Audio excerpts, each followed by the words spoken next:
here's a replacement of the tie rod ends on my 2001 two-wheel drive Ranger. First things first, I'm going to spray this with PB Blaster so it comes apart a little bit easier. And I'm going to spray underneath here the bolt, the castle nut right there with PB Blaster as well.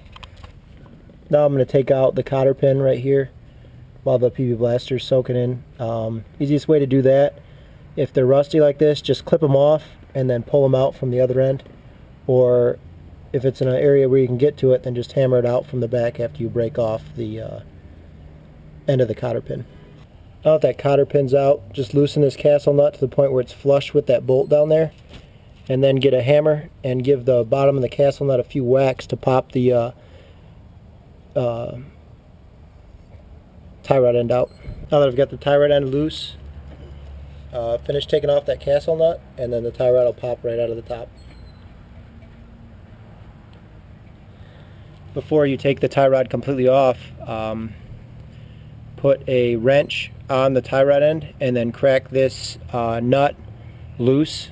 I actually mark the top of the nut and then loosen it and then try to get that mark back on the top after I replace the tie rod end so that the alignment is somewhat close to where you can still drive to somewhere or to get a professional alignment done if you don't do your own.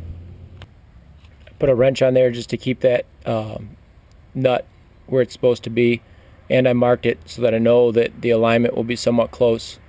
The boot came off as I took the tie rod end off, and as you can see, it's pretty rusty.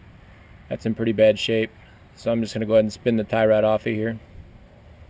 I'm going to spin the new tie rod on. I don't know how well you can see it, but there's my marking on the nut. So I spun the tie rod on until it pretty much met that, so that it's only been loosened like a quarter turn. And then spin this on and then tighten it down so that that marking's back on the top and your alignment should be really, really close.